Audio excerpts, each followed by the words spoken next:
Hello, welcome to this video. Thank you so much for tuning in, sharing this down moment with myself and with one another. If you haven't seen these videos before, welcome. Welcome back if you have. My intention is unity and oneness. I want to just talk a little bit about the energies of the now, what I've been seeing and feeling and synchronistically and experiencing in sessions with clients. And maybe if I have time, I'll go into a little flow with the guides. So thanks for tuning in. I know I don't necessarily get a lot of views on this channel anymore, ever since I started talking about things that the algorithms don't like, or the owners of the channels don't like. I tend to get a little bit put on the back burner, and I haven't learned how to reset those algorithms. But I'm still going to share what I have to share, and I appreciate you guys sharing these videos too, if it feels like it's something that's been helpful for you or synchronistic or whatever it might be. My intention with all of this is just to share a little bit about my journey, which is oftentimes our journey. Because if I'm going through something, most likely I'm not the only one going through it. And that's what I wanted to go into. It's so important for us to kind of share our experiences with one another, especially now, because there's so many people out there that feel like they're going crazy. I'm going to start with that. Obviously, if you've watched this channel for a while, I've talked about this before. Or maybe you had a time where everything was fine and now you feel like you're going crazy again.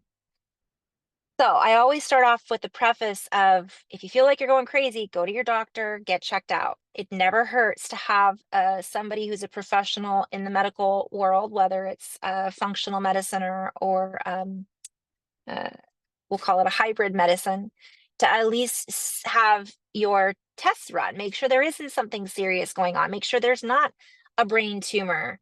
Make sure, I just had someone the other day who somebody they knew had a brain tumor, and they just discovered it. And so it is important to be on top of your health and well-being if something seems out of the norm. However, what I wanted to add to that was there is from my perspective, a massive Kundalini awakening going on for various reasons. And I hesitate just to go into Kundalini because I want to just share, there's a lot of stories going on around out there about what Kundalini is. It can be dangerous, it's good, it's bad, it's connected to an old matrix. There's lots of stories about the chakras and how the chakras are bad and they're connected to an old matrix. And if you don't get out of the matrix, I'm not here to tell you if any of that is right or wrong. What I am here to share is it is what it is. I only share what I know. And if I'm part of this reality structure, whatever that looks like, I'm part of this reality structure. My goal is not necessarily to burn the whole reality structure down, unless it's from the inside out. And once you start to do that, you start to see reality for what it is. You start to learn things from a different perspective. And once that happens, reality takes on a different structure. And I'm just going to put that off to the side for a moment. So don't get my suggestion is not necessarily to get too hung up on other people's definitions of what is wrong, right, dark, light, what is the way reality works and what isn't. Because from my perspective, it's all about our perspective. One person's going to see it one way and they're going to define it a certain way. Another person's going to see it one way and they're going to define it a certain way. It's like all the Greek gods and goddesses. Some people believe that they were literal. Other people believe they were based on astrology only. Other people believe they came from ancient Egypt and then they were adapted into the Greek mythology for that culture and that time, and so on and so forth. So how we understand and interpret how our reality works is also going to shift and adapt over time based on what we're learning about ourselves, nature, so on and so forth. So the keep it simple kind of theme that I've got going is, let's just take a step back, look at the broader picture, and we can only do what we can do. If we get caught up in the fear or definitive, this is the only way, it can actually slow us down rather than increase our expansion and awareness or self-awareness, because now we're tuning into a story that someone else is telling us is the real reality. And no matter how much conviction they share, it's not necessarily true, number one. And number two, no matter how true it is, it may not necessarily be applicable. It may not make us more pliable. It may not be right for us to follow in that moment because we have our own unique expression. And we may be needing to focus on family. We might be needing to focus on our health and healing right now. Maybe we aren't here to focus on reality in the same way that this teacher, guru, presenter is offering.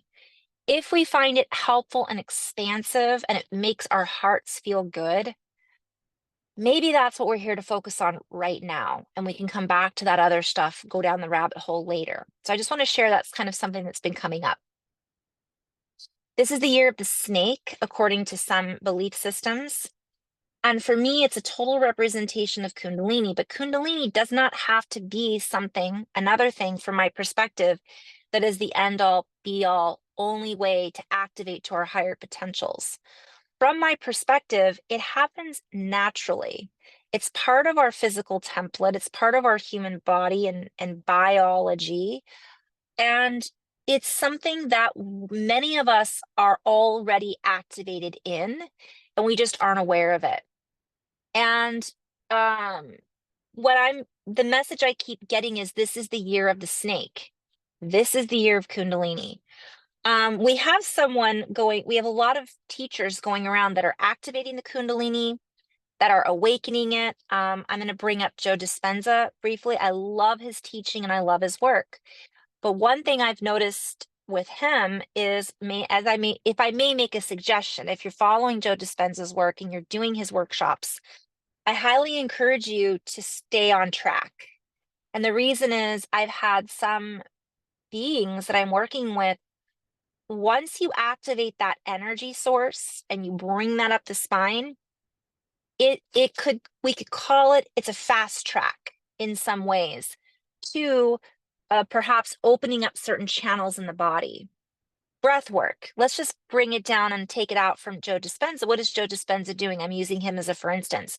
He's teaching what he knows that has been helpful for him. And he has a lot of great knowledge, breath work, movement, visualization, meditation. These are things that the yogis have been teaching for, thousands of years. These are things that the ancient masters have been teaching for thousands of years. And more teachers are compiling all of that, putting it together and creating a program so that others can follow it as an easier solution. So it's all in one place. It's like looking up something in an encyclopedia and having all the information there rather than taking years to do the research and gathering all of these different books. So it can be very useful and it can be very helpful. But I would invite everybody to really stay on track if that's the work that you're choosing to do.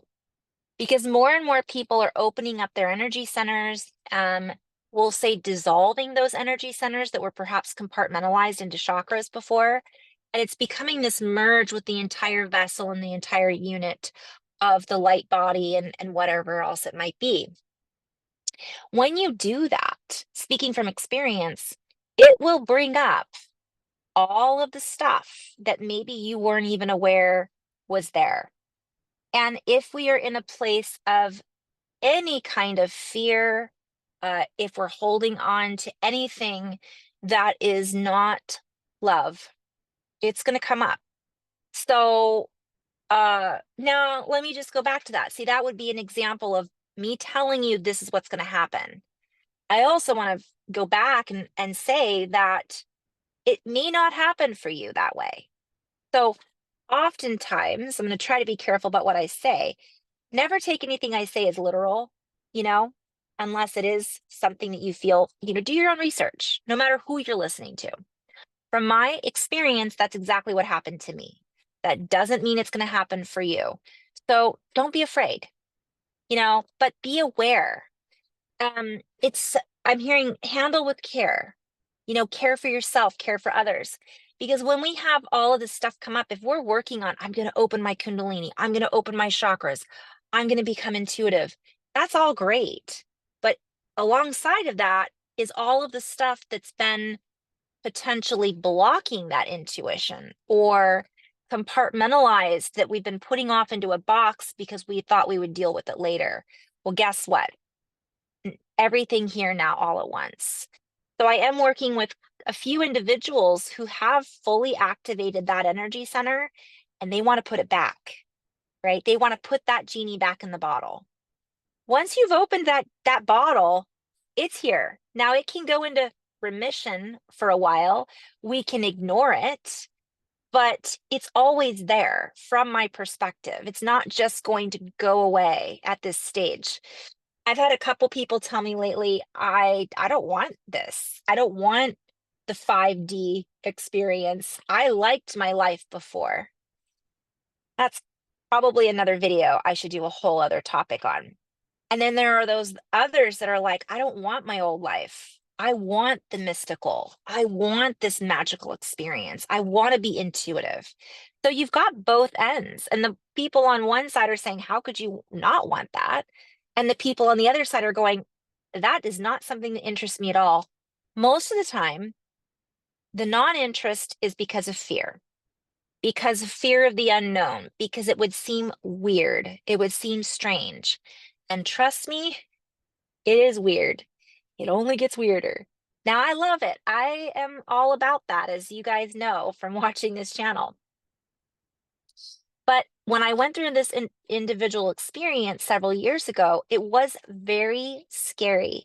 It was uncomfortable. It was, my body went through strange and crazy adjustments. Um, and so I think I'm going to do a whole video again on Kundalini for those that might find it helpful. Because you might be asking yourself, am I going through a Kundalini awakening? Is that what's going on with me? And I don't even want to label it as Kundalini. Let's just call it activations of the glandular nodes inside the body. We could just call it that if we don't want to call it this Kundalini experience. But I see this as the year of the Kundalini. I really do, because more and more people are doing these.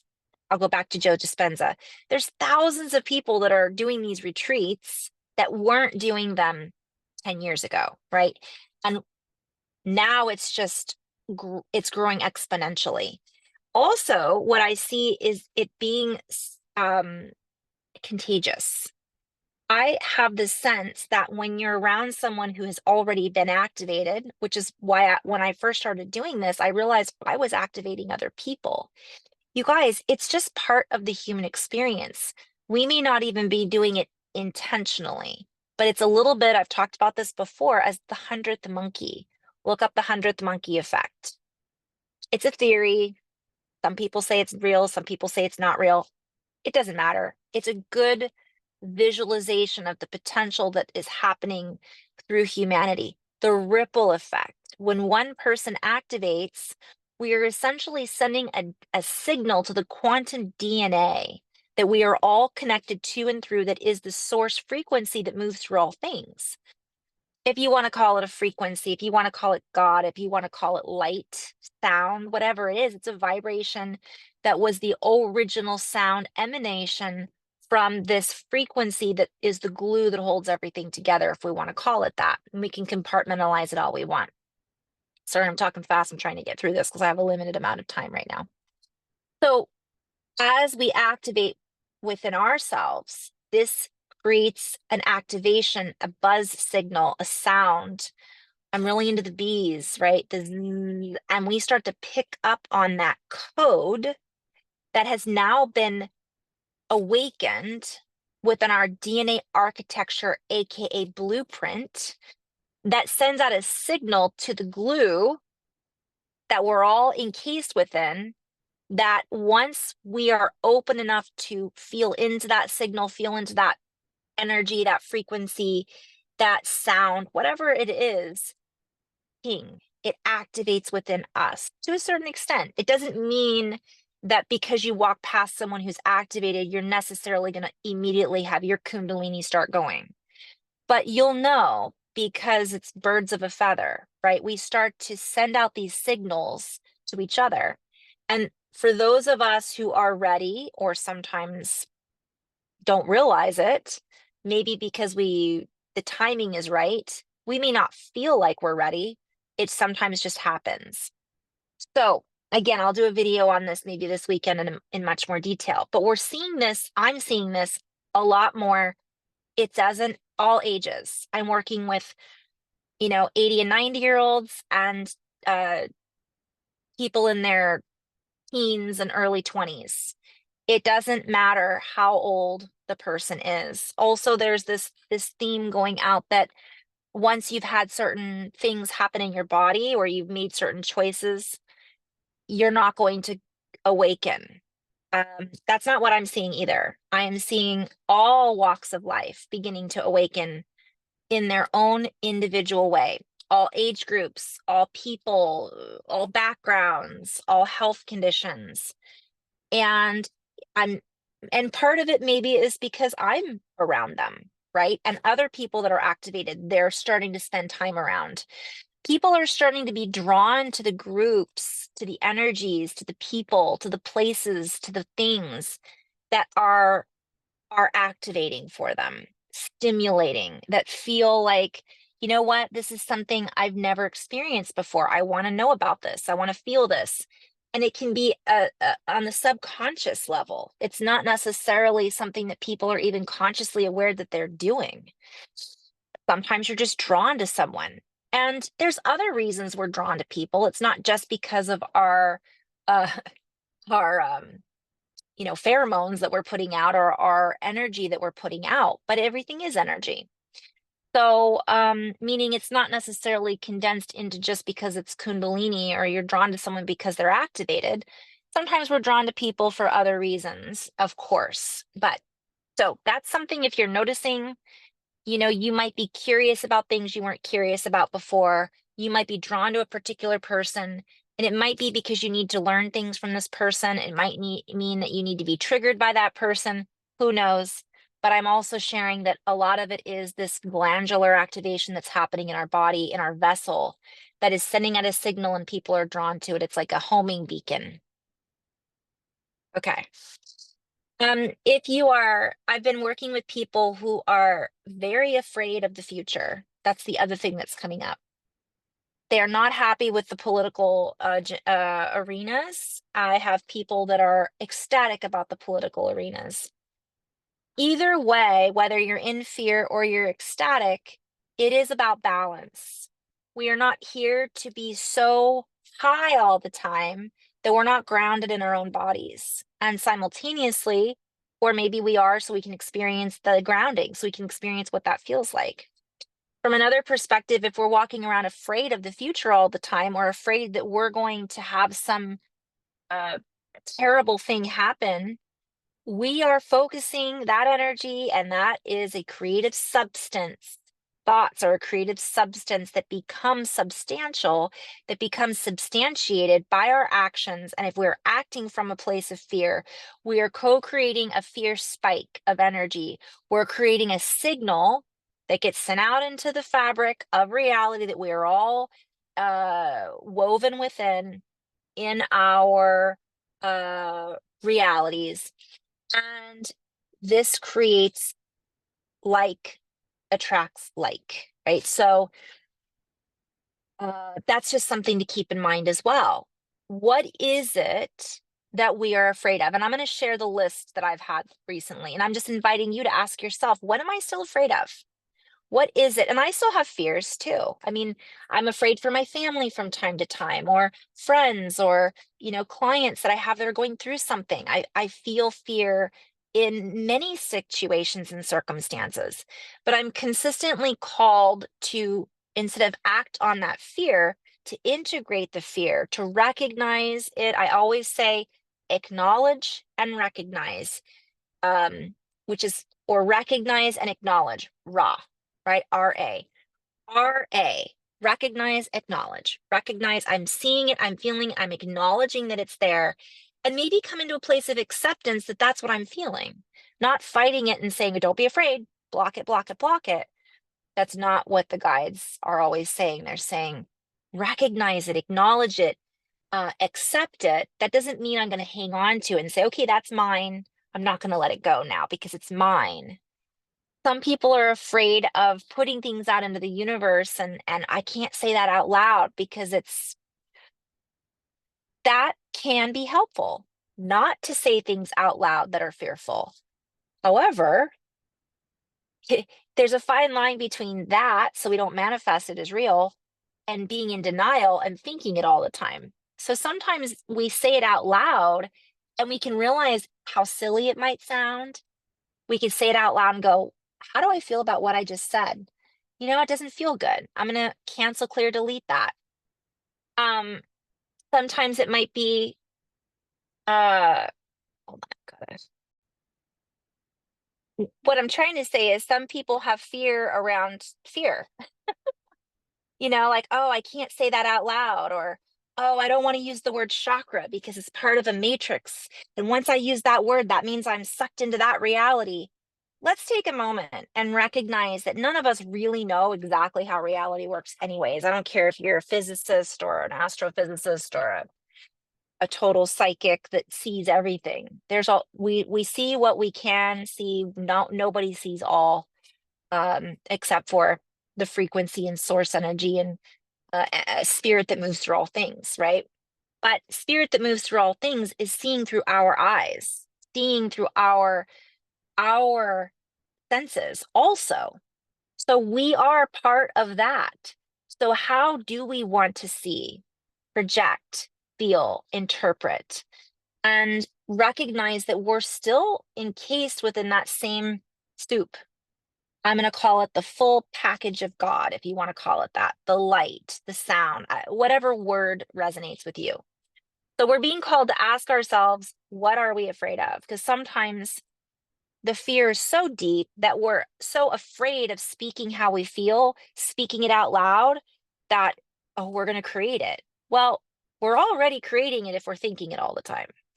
So sometimes it's good just to say it out loud, get it off our chest, write it in a journal, and then ask ourselves, I don't really like the way that sounds, or why did I say that out loud? Or, and I'll use an example. We could say something like, well, I'm afraid I'm sick. Why are you afraid? Number one, why do you feel like you might be sick? Number two, what is it that you feel right now you have control over or don't have control over? How can I modify that statement so it feels more accurate? Right? I feel tired, therefore I'm worried I might be getting sick. Well, that would be maybe a little bit more accurate. Or my throat feels a little sore, so I'm worried I might be getting sick. How can I modify that? My throat doesn't feel good now, so what I'd like to do is drink some hot water with honey and lemon, if you're not a vegan, and help my throat feel better. Rather than I'm feeling sick, how can I feel better right now? So sometimes by saying those words, we have to, in order to redirect the energy. By not saying them and by denying them, we're inside thinking, uh-oh, I'm getting sick, I'm getting sick, I'm getting sick, but we're afraid to say it out loud, and that just increases the fear. It's it's funny how that works. That's one thing to just keep in mind. If you are having body shifts, your body's moving, especially when you go into meditation, your head's starting to move, you're starting to get these shakes, you're starting to have a block in your throat, you're feeling certain body part that is really locked up. That could be the energy of Kundalini, if we want to label it as such, stuck. It could be that your energy centers are dissolving and you have one particular area in your body. I'm not even going to call it a chakra because some people poo-poo the chakras, but it's just a word. It's just a way for us to interpret something that we don't quite understand sometimes. So I'm just, take everything with a grain of salt. If it's really stuck in one area, acknowledging that, recognizing that, you know what, I'm going to care for this area. What do I need to do? How do I need to make my stomach feel better? Why is my shoulder locked up? Could it be my heart? Am I afraid that it's a heart condition? Should I go to the doctor and get checked out? Doctor tells you you're fine. Great. Heart math, gratitude, breath work, maybe constant headaches because that pineal gland is shaking, opening, our perception is changing, our eyes are shifting, our ears are opening. It could be a lot of things. It could be because we're too much in our heads and we're overthinking everything. Am I doing this right? Am I doing this wrong? oh no, I believe in this. Does that lock me into the matrix? I mean, see, so we're just being called to soften. And the biggest words that have been coming through for me over and over again when I'm in session with people lately, especially, is compassion. Compassion for ourselves, compassion for the experience that we're having, compassion for our feelings. I I see things when I do energy work on certain people, it's almost like it's psychic surgery.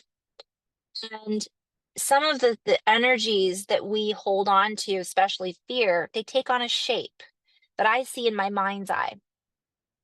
Oftentimes it looks like spiders or octopus. And by the way, I love spiders. I love octopus because they are teachers also. But let's just talk about that from an energetic perspective. Sometimes I'll see an octopus on people's throats with its tentacles wrapped around the neck.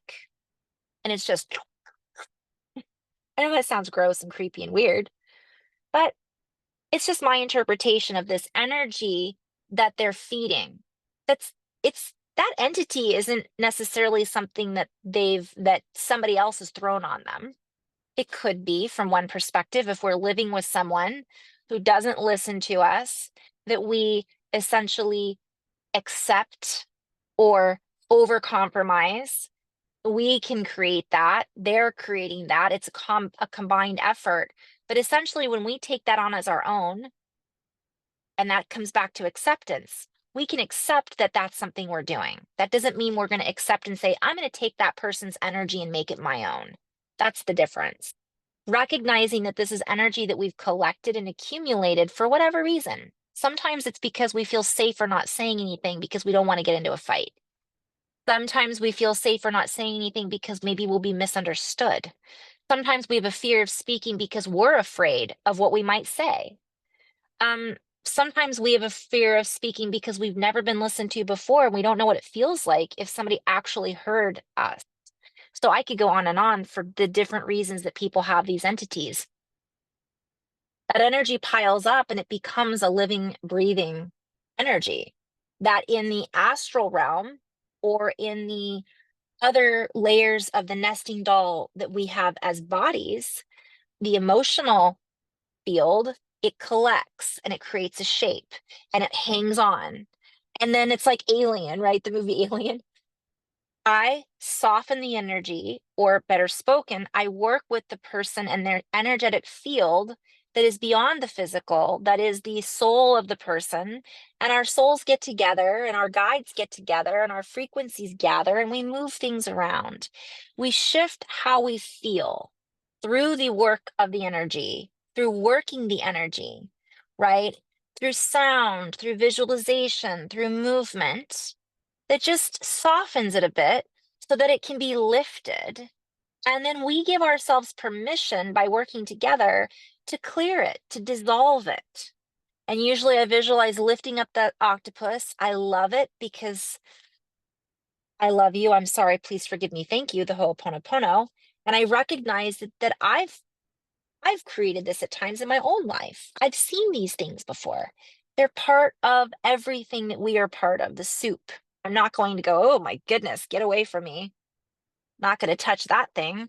I'm accepting it, but I'm also offering it back up to light source frequency, dissolve it into the waters of crystalline frequencies, whatever you want to call it. Give it to the angels, um, if that's what you resonate with. It becomes a team. And then what happens is all of a sudden that person will, they feel lighter because something's been moved. And it's because in that moment, we both allowed, accepted, they received the energy. I'm sharing with them. It's not me that's doing the work. We're working together. And it becomes a symbiotic, expansive force of movement. That softening and that compassion can allow all of these stuck energies to dissolve. Sometimes we need help from other people because we can't give ourselves permission, but we can give someone else permission. And in doing that, we're asking for permission also. And it's almost like a subconscious, or it's an agreement, right? It's an agreement in that moment. And if we're praying for help and we're not getting it, it might be because we're looking for it in the wrong places. And I'm going to go back to the Kundalini. Oh boy, I'm running out of time here. Okay, I've got about 5 more minutes. So oftentimes what I find over and over again, and I say this a lot, but is we're looking for help, looking for love in all the wrong places. I know I was off key there, but we're looking for it in the wrong spots. We're looking for help because we want it to come from, look like, feel like a certain person, place, or thing. And it can come from unexpected resources. So recognizing that that might come from, and I've used this story before, a checker at the grocery store. They might tell you something that in that moment is profound. That if you weren't listening because you were too worried about where you were headed next, and you didn't have that moment of eye contact, you wouldn't have noticed that the universe just spoke through them. So that's something really to keep in mind, because that's happening, I'm hearing, at a prolific amount right now, because many of us are opening up to this frequency of the divine, yet we don't realize that that frequency of the divine is in all things, all people, all places, at different times, on all times, right? So if we're asking for help, but we're saying, I only wanted to look this way, and I'm going to go back to what I said at the beginning of this video, and I'll end on this note, and then I'll do another video as a follow-up. If we have this moment where we say, I want to feel peace, but in order to truly feel peace, all of a sudden you're going to end up sick, or you end up with bad things happening, or you end up opening up all your energy centers, and all of a sudden your intuition clicks on and you start to see entities. I'm just using this as an example. There's so many different examples I could use. And all of a sudden you go, well, this is not what I asked for. Well, it is what you asked for, because once you work through this, you will find much more peace than if you didn't. And that's not the case for everybody. I'm just talking about, let's say, one individual. Some people need that experience, or are choosing to have that experience on a quantum level, but they maybe didn't think that they made that choice in this lifetime. Listen, if you sign up for a Joe Dispenza workshop, get ready. You're asking for it. And I say that with love, because I'm all about it. I haven't done a Joe Dispenza workshop.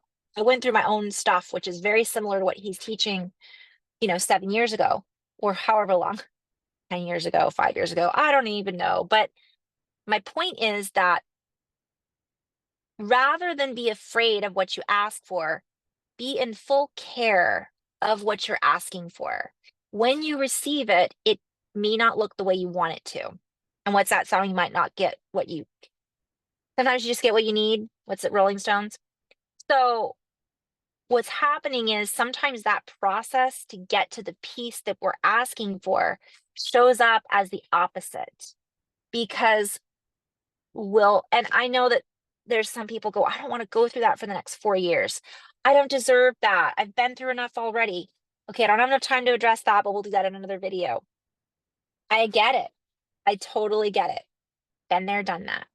It's been a really fascinating 7 years, and it hasn't been easy. I'm just going to say 7 because I like that number right now. But it's simultaneously beautiful. And it doesn't look perfect, you guys. I still make mistakes. Everybody does. I'm human. I still make choices that I look at even sometimes the next day and go, wow, I really could have handled that different. I should have been more present when I walked past that person and I wasn't. Wow, I really shouldn't have said that. Maybe I should, so we are all going through that to some extent, even when you're fully activated, even when you've gone through all the lessons you think you need to have experienced. Sometimes more shows up and presents itself. So anyways, I went off on a tangent, but I'm going to end on that note. So just be patient with yourselves. Compassion, compassion, compassion. First for yourself and foremost, so that you can have it for others who are their own individual, unique expressions in their own way, going through whatever they're going through. no matter what their political views are, no matter what they're, because again, all of us are in different subsets and bubbles of reality, and we all hold a different perspective through the eyes of source, frequency, love, light, union, communion, whatever you want to label that energy as. Um, that doesn't mean we have to agree. That doesn't mean we have to follow in their footsteps. And that doesn't mean we even have to participate in what they're participating in. Um, that's part of why we're here, is to create what we want to create, what we really be, the change, right? Not what everybody else has told us we're here to create. Okay. In love and light, guys. Thank you so much. Namaste.